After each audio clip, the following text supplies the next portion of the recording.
Assalamualaikum warahmatullahi wabarakatuh. Kami dari SMK Kesehatan Tunas Madani, kelas 12 Farmasi 2. Kami dari kelompok 1 akan menjelaskan tentang asma. Sebelumnya, perkenalkan nama saya Neng Nugrah. Sebagai moderator ada teman saya, yaitu Dapa Edria sebagai pemateri 1, Febi Amalia sebagai pemateri 2, Siti Alia sebagai pemateri 3, Gia sebagai pemateri 4, dan Aurel sebagai pemateri 5.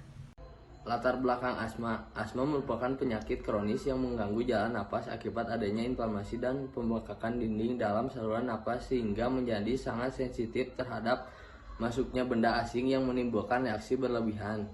Akibatnya saluran napas menyempit dan jumlah udara yang masuk dalam paru-paru berkurang. A. Anatomi fisiologi pernapasan. Yang pertama ada anatomi sistem pernapasan. Keterangannya, yang pertama ada hidung, yang kedua faring, yang ketiga epiglotis, yang keempat ada pita suara, yang kelima laring, yang keenam trakea, yang ketujuh bronkus, dan kedelapan diafragma. Fisiologis adalah saluran penghantar udara hingga mencapai paru-paru hidung, faring, trakea, bronkus, dan bronkeolus. Saluran pernafasan dari hidung sampai bronkiolus dilapisi oleh membran mukosa yang bersilia. Ketika udara masuk ke dalam rongga hidung, udara tersebut disaring, dihangatkan, dan dilembabkan. Ketiga, proses ini merupakan fungsi utama dari mukosa respirasi yang terdiri dari epitel toraks bertingkat, bersilia, dan bersol goblet. Permukaan epitel diliputi oleh lapisan mukus yang disekresi oleh sel goblet dan kelenjar serosa. Partikel-partikel debu yang kusam dapat disaring halus, akan terjerat dalam lapisan mukus. Gerakan dalam sistem pernafasan yang kaya akan pembuluh darah. Jadi, udara inspirasi telah disesuaikan sedemikian rupa sehingga bila udara mencapai faring hampir bebas debu, bersuhu mendekati suhu tubuh, dan kelembapannya mencapai 100%. Patofisiologi asma. Suatu serangan asma merupakan suatu akibat adanya reaksi antigen-antibodi yang menyebabkan dilepaskannya mediator-mediator yang meliputi histamin, slow resaling of anaphylaxis, SRA, eosinophilic sympathetic factor of anaphylaxis, ECFA, menyebabkan timbulnya reaksi utama. Gejalanya yang pertama ada kontraksi otot-otot polos, baik saluran napas atau kecil, menimbulkan bronkospasma. Yang kedua, peningkatan permeabilitas kapiler yang berperan dalam terjadinya edema mukosa yang menambah sempitnya saluran napas lebih lanjut.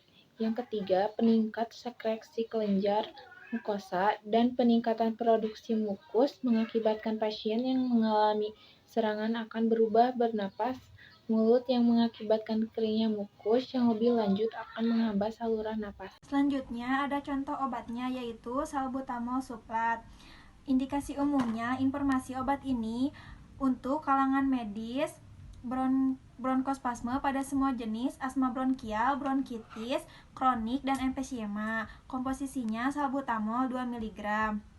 Untuk dosisnya, penggunaan obat ini harus sesuai dengan petunjuk dokter. Dewasa 3-4 kali sehari, 2-4 mg tablet. Anak-anak berusia 6-12 tahun, 2 kali sehari, 2 mg. Anak berusia 2-6 tahun, 3 kali sehari, 1-2 mg. Aturan pakainya sebelum makan. Perhatian, obat wajib apotek. Obat ini dibeli dan diserahkan apoteker tanpa resep dengan maksimum 2 strip. Pembelian melebihi batas ini wajib resep dokter. Pasien dengan gangguan jantung, hipertiroidisme, hipokalemia, gangguan ginjal, anak dan lanjut usia, hamil dan laktasi. Kategori kehamilan C. Kontraindikasinya hipersensitif salbutamol. Selanjutnya ada efek samping. Efek sampingnya takikardia, palpitasi, mual, muntah, kram otot, tremor, dan sakit kepala. Golongan produknya yaitu obat keras. Kemasannya dus 10 strip atau 10 tablet. Manufaktur generik manufaktur. No registrasinya BPOM. Obat ini merupakan obat generik, nomor registrasi dapat berbeda sesuai dengan ketersediaan stok apotek. Jadi kesimpulannya, asma merupakan penyakit kronis yang mengganggu jalan nafas akibat adanya inflamasi dan pembengkakan dinding di dalam saluran nafas, sehingga menjadi sensitif terhadap masuknya benda asing yang menimbulkan reaksi berlebihan. Sekian presentasi dari kami. Mohon maaf jika ada kesalahan kata karena kami masih tahap pembelajaran. Wassalamualaikum warahmatullahi wabarakatuh.